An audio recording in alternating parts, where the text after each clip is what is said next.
हमारा आज का लेक्चर है पैराकोर। हम इस टॉपिक में पढ़ेंगे कि सरफेस टेंशन से पैराकोर कैसे निकालते हैं, पैराकोर सरफेस टेंशन का क्या रिलेशन होता है, पैराकोर हमें आगे किस तरीके से केमिकल प्रॉपर्टी समझने में, केमिकल स्ट्रक्चर समझने में काम में आता है। तो हम शुरू करेंगे आज पैराकोर से। पैराकोर का जो फार्मूला हम लिखते हैं वो हम लिखते हैं P से हम पैराकोर को रिप्रेजेंट करते हैं। हम पैराकोर का फार्मूला लिखते हैं P = m/d की इंटू गामा की पावर 1/4। m क्या है? Molecular mass. d क्या है? डेंसिटी है। m/d is molar volume. Molar volume into surface tension की पावर 1/4 हमें किसकी वैल्यू देता है? पैराकोर की वैल्यू देता है। तो ये पैराकोर का ये फार्मूला कहाँ से आया, अब हम शुरू से देखेंगे। आप यहाँ देखिए, हम कहते हैं कि गामा यानी सरफेस टेंशन और डेंसिटी में क्या रिलेशन होता है? Surface tension is directly proportional to density की पावर 4। ओके, ऑब्जर्वेशन क्या कहता है? Surface tension is directly proportional to density की पावर 4। प्रोपोर्शनल का साइन हटेगा तो एक कांस्टेंट आएगा जिसे हमने यहाँ c से लिखा है। तो यहाँ पर गामा = c d की पावर 4। d की पावर 4 को हम एक्सटेंड करके क्या लिखा है? dl - dv की पावर 4, जो हम हर बार हर लेक्चर में पढ़ते आ रहे हैं। It is very understand and it is very clear to you. तो हम अगर इस इक्वेशन को 4 से डिवाइड कर देते हैं तो हमारे पास इक्वेशन क्या हो जाती है? गामा की पावर आ जाएगी 1/4, c की पावर आ जाएगी 1/4 और d के ऊपर जो पावर 4 थी इंटू 1/4 हो गया तो उसके ऊपर पावर 1 रही। तो हमारे पास इक्वेशन क्या आई? गामा की पावर 1/4 = c की पावर 1/4 इंटू डी। हम इसे रीअरेंज करेंगे, c एक तरफ रहने देते हैं और d को हम इधर ले जाते हैं तो हमारे पास ये वाली इक्वेशन आ गई। नेक्स्ट हम इस इक्वेशन को इक्वल टू के इधर और लेफ़्ट एंड राइट दोनों साइड पर m से मल्टीप्लाई कर देते हैं। तो दोनों जगह m से मल्टीप्लाई कर दिया तो हमारे पास इक्वेशन क्या आई? m इंटू गामा की power 1/4 upon density = m into c की पावर 1/4। ठीक है, हम इसे रीअरेंज करेंगे तो हमारे पास आया m/d, molar mass upon density. Extend करेंगे तो density of liquid minus density of vapour into gamma की पावर 1/4 = p। यहाँ p को हम क्या बोलते हैं? ये p हमारा पैराकोर है और पैराकोर = फार्मूले में क्या आया? m/d molar mass upon density क्या कहलाएगा? Molar volume. तो हमने क्या लिखा? v is the molar volume into gamma की पावर 1/4 = पैराकोर। तो पैराकोर, इस फार्मूले से हम पैराकोर की डेफिनेशन निकालेंगे। हमने क्या कहा? हमने क्या पढ़ा? Surface tension depends on temperature. Temperature के साथ साथ पृष्ठ तनाव का मान परिवर्तित होता है।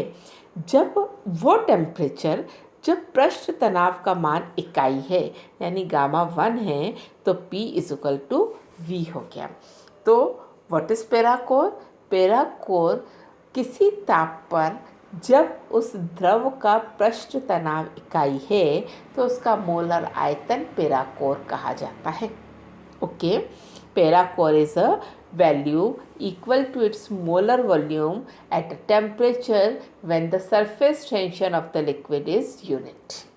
ओके, तो पैराकोर की डेफिनेशन हमारे पास निकली, किसी द्रव का वह मोलर आयतन है जब इसका पृष्ठ तनाव इकाई के बराबर हो।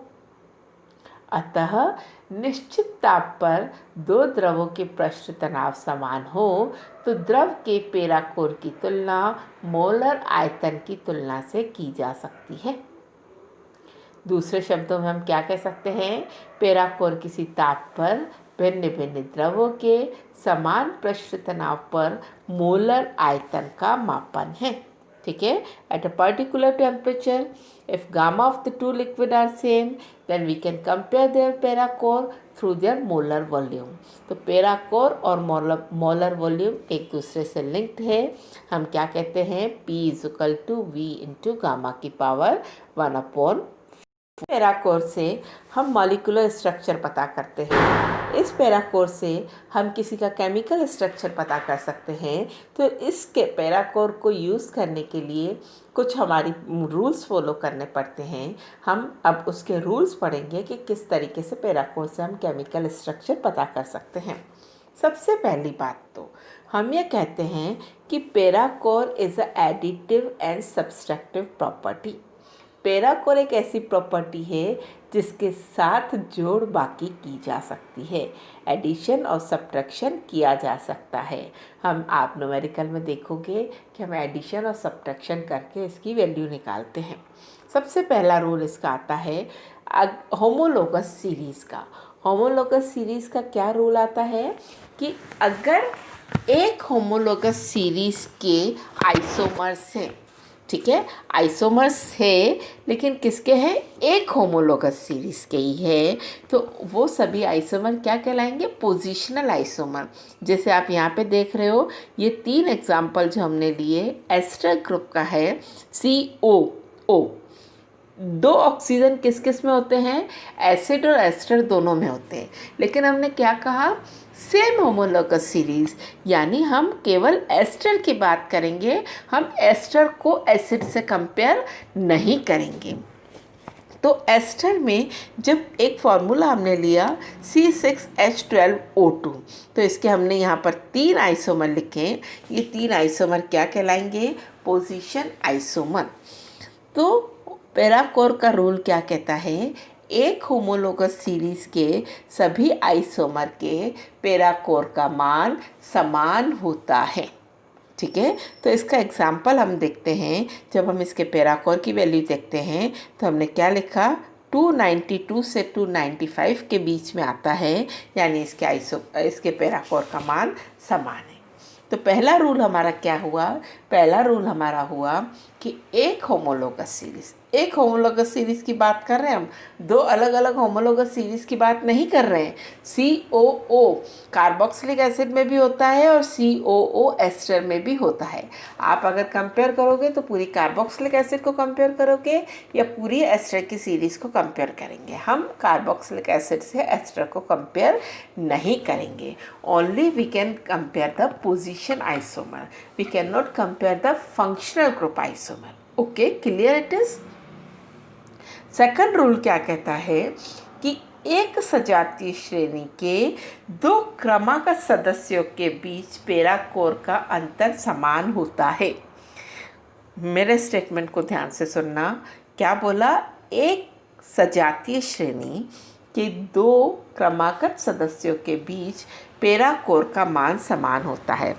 होमोलोगस सीरीज़ की बात कर रहे हैं हम, ठीक है। एक होमोलोगस सीरीज़ के 2 कॉन्सिक्यूटिव मेंबर, यानी या तो मीथेन ईथेन ले लो या ईथेन प्रोपेन ले लो या प्रोपेन ब्यूटेन ले लो या ब्यूटेन पेंटेन ले लो, एक के बाद दूसरा कंसिक्यूटिव मेंबर्स, बीच में कुछ छूटना नहीं चाहिए, क्रमागत चाहिए, तो उसके बीच के पैराकोर का मान का अंतर समान होता है। कहने का मतलब क्या है, पैराकोर जो मीथेन का है और पैराकोर जो ईथेन का है, उन दोनों के बीच का अंतर सेम रहता है, चाहे वो मीथेन ईथेन के बीच का हो, चाहे वो हेक्सेन हेप्टेन के बीच का हो, मान डिफरेंस ऑफ पैराकोर का मान समान रहेगा, डिफरेंस का मान समान रहेगा। ओके, दूसरी बात हम यहाँ ये क्लियर कर रहे हैं कि ये 2 होमोलोगस सीरीज़ की बात भी कर सकते हैं हम।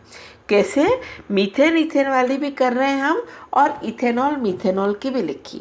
तो जितना डिफरेंस मीथेन और ईथेन में है उतना ही डिफरेंस मीथेनॉल और इथेनॉल में भी है।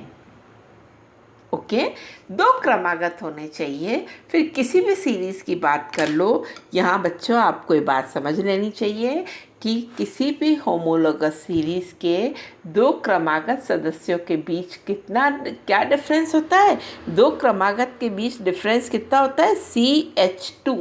तो वास्तव में ये डिफरेंस ऑफ पैराकोर जो आता है वो CH2 का आता है। अब वो CH2 चाहे एल्केन ग्रुप में हो चाहे अल्कोहल ग्रुप में हो, CH2 सेम है, इसलिए उसके पैराकोर के डिफरेंस का मान सेम रहता है।